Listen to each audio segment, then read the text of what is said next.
అందరికీ నమస్కారం. ఇప్పుడు మన స్క్రీన్ మీద ఉన్న వాళ్ళందరూ ఇళ్ళే కాదు ఇంకా ఉన్నారు. అయితే కొంచెం మెయిన్ అనుకున్న వాళ్ళది పెట్టాను ఈ స్క్రీన్ లో.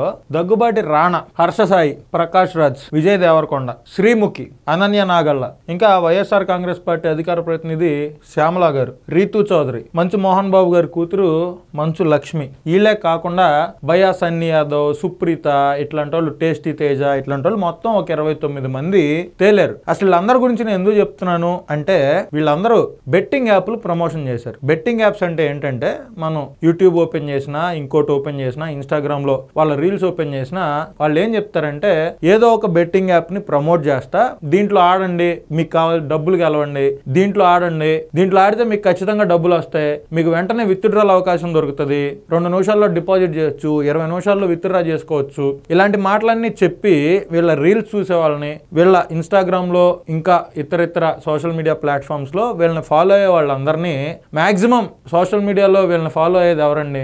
రూరల్ ఏరియాస్ లో ఉండే పేదలు, పిల్లలు, కుర్రోళ్ళు, ఇట్లాంటి వాళ్ళే కదా. వీళ్ళు బెట్టింగ్ యాప్స్ ప్రమోట్ చేయటం వల్ల వాళ్ళ జీవితాలు నాశనం అయినాయి. ఎలాగంటే ఇప్పుడు దగ్గుబాటి రాణా గారు ఉన్నారు, ఆయనకి బాహుబలి సినిమా తర్వాత, లీడర్ సినిమా తర్వాత విపరీతమైన క్రేజ్ వచ్చింది. ఆయన దగ్గుబాటి రామానాయుడు గారు మనోడని అందరికీ తెలుసు.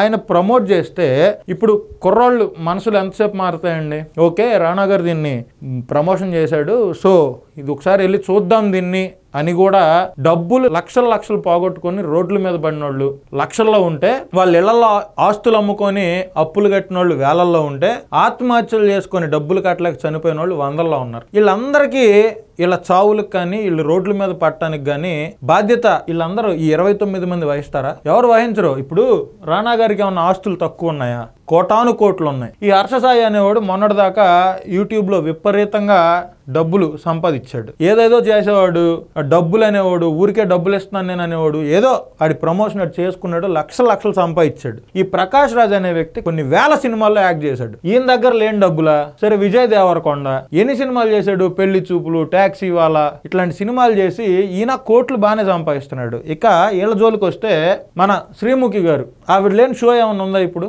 ప్రతి షోలో ఆవిడే యాంకర్, లక్షలు ఇస్తారు ఒక షో చేసినందుకు. ఈ రీతు చౌదరి విపరీతంగా ఫేమస్ అయింది, ఆ షోలు ఈ షోలు చేస్తుంది. ఈ మంచు లక్ష్మి అసలు ఈవిడికేం తక్కువ? సినిమా ఇండస్ట్రీ మొత్తంలో నాకు తెలిసి వీళ్ళ family one of the richest family, కొన్ని వేల కోట్లకు అధిపతి వీళ్ళ నాన్న. ఈవిడ షోలు చేసింది మొన్నటిదాకా, కోట్లు ఉన్నాయి వీళ్ళ దగ్గర. అనన్య నాగల్ కావచ్చు, ఈ వైఎస్ఆర్ కాంగ్రెస్ పార్టీ అధికార ప్రతినిధి ఇప్పుడు వచ్చి జనాలకు నీతులు చెప్తుంది. జగనన్న అది, జగనన్న ఇది, చంద్రబాబు నాయుడు అది, పవన్ కళ్యాణ్ కనపట్లేదు, బాలకృష్ణ ఏం చేయలేదని నీతులు చెప్తుంది. వీళ్ళు ఇన్ని కోట్లు డబ్బులు వీళ్ళ దగ్గర ఉండి ఆ బెట్టింగ్ యాప్ లో ఇచ్చే 10 రూపాయల కోసం, 15 రూపాయల కోసం ఇన్ని చేయటం అవసరమా? ఈ రోజు పేపర్లో ఒక వార్త వచ్చింది, 1000 కోట్ల రూపాయలు మనీ లాండరింగ్ జరిగింది అని. అంటే ఈ 29 మంది మీద బెట్టింగ్ యాప్ల వాళ్ళు, వాళ్ళ పేర్లు కూడా రాశారు, AS23 అని, జంగిల్ రమ్మీ అని, ఇంకా ఇతర వెబ్సైట్స్ అన్ని ఉన్నాయి. ఆ యాప్స్ వాళ్ళు అందరూ కలిసి 29 మందికి ఇచ్చిన డబ్బులు దాదాపుగా 1000 కోట్లు అంట. వీళ్ళకి ఆ బెట్టింగ్ యాప్ వాళ్ళు 1000 కోట్ల రూపాయలు ప్రమోషన్ కోసం ఖర్చు పెట్టారంటే వాళ్ళు ఎంత సంపాదించుండాలి?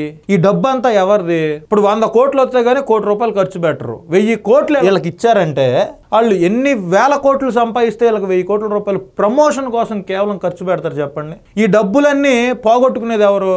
ఈ బెట్టింగ్ యాప్స్ అన్ని ప్రమోట్ చేసిన 29 మంది బెట్టింగ్ ఆడతారా అంటే లేదు. ఓ వీడియో ఇంట్లో కూర్చొని వాళ్ళు ఏదో స్క్రిప్ట్ పంపిస్తే కెమెరా ముందు ఆ స్క్రిప్ట్ చదివేసి వాళ్ళ డబ్బులు వాళ్ళు తీసుకొని మెదలకుండా వీళ్ళ పని ఏదో వీళ్ళు చేసుకుంటారు. వీళ్ళు మళ్ళీ ఈ సినిమాల్లో, యూట్యూబుల్లో, ప్రోగ్రామ్స్ లో వీళ్ళ ప్రోగ్రామ్స్ వీళ్ళే చేసుకుంటారు. పేదలతో ఆడుకోవటం దేనికి వీళ్ళు? ఇది నా క్వశ్చన్. మనం ఒక వీడియో చేస్తున్నాం అంటే ఆ వీడియో వల్ల నిజమైన గ్రామ స్థాయిలో ఉండేటువంటి ప్రజలు, పేదలు, కుర్రోళ్ళు ఏ విధంగా ఈ వీడియో యొక్క ప్రభావం వాళ్ళ మీద ఏం పడుతుంది అని ఇంగిత జ్ఞానం ఉండాలి కదా. పేరుకేమో ఒక్కొక్కళ్ళు పెద్ద సెలబ్రిటీలు, మరి వీళ్ళు చేసే పనులేమో ఇట్లాంటి దరిద్రమైన పనులు. మనం ఊళ్ళల్లో ఒక మాట మాట్లాడాలంటేనే ఎదుటోడు ఫీల్ అవుతాడేమో, ఎదుటోడికి ఏమన్నా నష్టం జరిగిద్దేమో. మనం ఒక పని చేయాలంటే సపోజ్ ఒక పైప్ లైన్ వేయాలంటేనే వాళ్ళ భూమి కోల్పోతారేమో, వాళ్ళు రచ్చ చేస్తారేమో, వాళ్ళు గొడవ చేస్తారేమో అని ఆలోచిస్తాం. ఈ సోషల్ మీడియా మోజులో పడి యువత అంతా తప్పుదారులు బట్టి వాళ్ళ జీవితాలన్నీ నాశనం చేసుకుంటున్నారన్న ఇంగిత జ్ఞానం వీళ్ళకి ఎందుకు ఉండదు?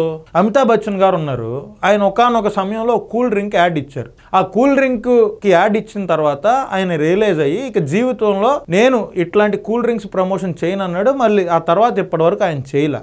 ఈ ప్రకాష్ రాజ్ అనే వ్యక్తి అసలు మామూలుగా పడ్డు జస్ట్ ఆస్కింగ్ అని చెప్పి జనాలందరినీ ఏదో ఒక రకమైన దీనిలోకి తీసుకెళ్తాడు. ప్రతి ప్రభుత్వం మీద విమర్శలే చేస్తాడు. మరి జస్ట్ ఆస్కింగ్ ప్రకాష్ రాజ్ గారు ఈ బెట్టింగ్ యాప్లు ప్రమోషన్ చేయడం తప్పు, దీనివల్ల గ్రౌండ్ లో ఉండే ప్రజలు ఇబ్బంది పడతారు, యువత జీవితం నాశనం అవుద్దని ఈయనకు ఆలోచన లేదా? ఈయన మైక్ తీసుకొని WhatsApp my dear rowdy boys and girls అంటాడు. మరి ఈయనకు ఆలోచన లేదా? మరి ఈయన సంగతి అయితే ఇప్పుడు మొన్నటిదాకా యూట్యూబ్ అయిపోయింది, ఇప్పుడు కొత్తగా సినిమాల్లో కూడా వచ్చాడు అని నేను వింటున్నా. మరి అది ఎంత బయటకైందో తెలీదు. వీళ్ళే కాదు, మొత్తం 29 మంది ఉన్నారు. విసి సజ్జనార్ గారు వీళ్ళందరూ కింద ఆత్మహత్యలు ఎక్కువైపోతున్నాయి, బెట్టింగ్ యాప్స్ బారిన పడి డబ్బులు కట్టలేక ఇంట్లో ఏం చెప్పాలో తెలియక అందరూ ఆత్మహత్యలు చేసుకుంటున్నారని ఆయన ఇంట్రెస్ట్ గా తీసుకొని అసలు దీని అంతటికి కారణం ఏంటి, దీని మూలాలు ఎక్కడి నుంచి వచ్చినాయి, వీళ్ళందరూ దీని బారిన పట్టడానికి కారణం ఏంటని విపరీతంగా ఆయన ఎంక్వైరీ చేసిన తర్వాత ఈ బెట్టింగ్ యాప్స్ ప్రమోషన్ అనేది వెలుగులోకి వచ్చింది. ఆ వెలుగులోకి వచ్చిన తర్వాత ఆయన పంజాగుట్ట పిఎస్ లో వీళ్ళందరి మీద ఎఫ్ఐఆర్లు రాసి కేసు నమోదు చేసి వీళ్ళందరికీ నోటీసులు ఇచ్చి విచారణకు పిలిచారు. కానీ అనూహ్యంగా ఈ కేసులోకి ఈడీ ఎంటర్ అయింది. ఈడీ అంటే ఎన్ఫోర్స్మెంట్ డైరెక్టరేట్. అది స్వతంత్ర సంస్థ, కేంద్ర ప్రభుత్వ అధీనంలో కూడా ఉండదు. అది మొత్తం ఇండియా మొత్తం మీద ఎక్కడైనా తప్పు జరిగింది, ఎక్కడైనా మనీ లాండరింగ్ జరిగిందంటేనే ఆ ఈడీ అనేది ఇన్వాల్వ్ అవుతుంది. జగన్మోహన్ రెడ్డి గారి కేసుల్లో కూడా ఆయన 43,000 కోట్ల అవినీతి చేశాడని చెప్పి ఈడీ ఇన్వాల్వ్ అయిన తర్వాత ఛార్జ్ షీట్లన్నీ ఫైల్ చేసిన తర్వాత ఆ 43,000 కోట్ల రూపాయలకు సంబంధించిన ఆస్తులు జప్తు చేయడం జరిగింది. ఈడీ అనేది అంత పవర్ఫుల్. మరి వీళ్ళందరికీ సిగ్గు ఎప్పుడు వస్తుంది? వీళ్ళందరిలో ఎవడన్నా బయటకు వచ్చి క్షమాపణ చెప్పినోడు ఉన్నాడా? ఎవడన్నా ఒక రూపాయి పేదలకు ఎవరికన్నా రూపాయి ఇచ్చిన వాళ్ళు ఉన్నారా? వీళ్ళు అరే ఇక్కడ సమస్య ఉంది, మన దగ్గర చాలా డబ్బులు ఉన్నాయి, మనం ఇట్లా ప్రమోషన్ చేసి జనాల మీద బతుకుతున్నాం, జనాలు మన షోస్ చూడడం వల్ల, జనాలు మనల్ని ఎంకరేజ్ చేయడం వల్ల, జనాలు మన సినిమాలు చూడటం వల్లే మనకి ఇంత ఫేమ్ వచ్చింది అన్న ఆలోచన వీళ్ళందరిలో ఎవరికన్నా ఉందా? ఎవడి రూపాయి ఆడికే గట్టింది, ఆడు చెప్పాడు ఈడు చెప్పాడు అని చెప్పి ఏ యాప్ పడితే ఆ యాప్ ఓపెన్ చేసి 1000 రూపాయలు అయితే 1,00,000 రూపాయలు వస్తాయని ఆలోచనలు చేసి డబ్బులు బాగొట్టుకుంటే సంకనాగిపోయేది మీరే. వీళ్ళ మీద ఖచ్చితంగా ఈడీ అనేది తీవ్రమైన చర్యలు తీసుకోవాలని, ఇంకొక బెట్టింగ్ యాప్ ప్రమోట్ చేయాలంటే కూడా ప్రతి ఒక్కడికి సినిమా కనపడాలని నేను ఈ సందర్భంగా కోరుకుంటున్నా మనస్ఫూర్తిగా. అయితే ఈ మంచు లక్ష్మి గురించి నేను పర్టికులర్ గా చెప్పాలి. ఈవిడ లక్ష్మి టాక్ షో అని ఒకటి చేసింది ఫస్ట్ లో, ఆవిడ కెరియర్ స్టార్టింగ్ లో. తర్వాత చాలా సినిమాలు చేసింది. ఆ లక్ష్మి టాక్ షోకి జూనియర్ ఎన్టీఆర్ గారు వీళ్ళు అందరూ వచ్చారు. లేచిన కాడి నుంచి వీళ్ళన్న మూవీ ఆర్టిస్ట్ అసోసియేషన్ మాకి ప్రెసిడెంట్. వీళ్ళ నాన్న ఒక మోహన్ బాబు యూనివర్సిటీ అని ఒకటి పెట్టాడు తిరుపతి దగ్గర. దాంట్లో కొన్ని వేల మంది పిల్లలు చదువుతున్నారు. ఒరే ఇంత ఇన్ఫ్లుయెన్స్ చేయగలను నేను, ఇంతమంది పిల్లలతో వీళ్ళు వెళ్ళి మాట్లాడతారు. ఆ పిల్లలతోటి వాళ్ళ జీవన విధానాలు ఏంటి, వాళ్ళు ఎలా చదువుతున్నారు ఏంటి అని అప్పుడప్పుడు ఫంక్షన్లు అన్నప్పుడు వెళ్ళి వీళ్ళు మాట్లాడతారు. మరి ఇట్లాంటి వ్యక్తి కూడా ఈ బెట్టింగ్ యాప్స్ ప్రమోషన్ చేస్తే ఆ మంచు మోహన్ బాబు యూనివర్సిటీలో ఎంతమంది పిల్లలు ఈవిడ ప్రమోట్ చేసిందని చెప్పి వాటికి బానిసలై ఉండాలి? ఇదంతా వీళ్ళు ఆలోచించుకోవాలి.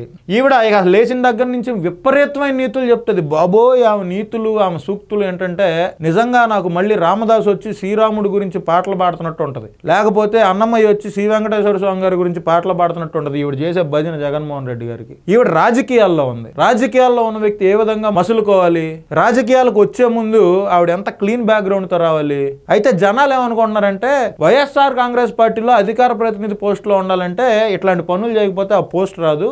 ఆవిడకి న్యాయం చేశాడు జగన్మోహన్ రెడ్డి, కనీసం ఒక కేసు అన్నా లేకపోతే జగన్మోహన్ రెడ్డి పోస్ట్ ఎలాగిస్తాడని మాట్లాడుతున్నటువంటి పరిస్థితులు. శ్రీముఖి బిగ్ బాస్ కి వెళ్ళొచ్చింది, విపరీతమైన ఫేమస్ అయింది, కొన్ని కోట్లు సంపాదిస్తుంది. అసలు వీళ్ళందరికీ ఏం వాయువులు వచ్చినాయి? కింద జనాలు ఎంత ఇబ్బంది పడతారు మనం ఈ బెట్టింగ్ యాప్లు జోలికి వెళ్తే, మనం వీటిని ప్రమోషన్ చేస్తే అన్న మినిమం కామన్ సెన్స్. ఒక సెలబ్రిటీ వాళ్ళు మినిమం కామన్ మ్యాన్ కుండా కామన్ సెన్స్ కూడా వీళ్ళకి ఎందుకు ఉండట్లేదు? అది మీరు ఆలోచించండి.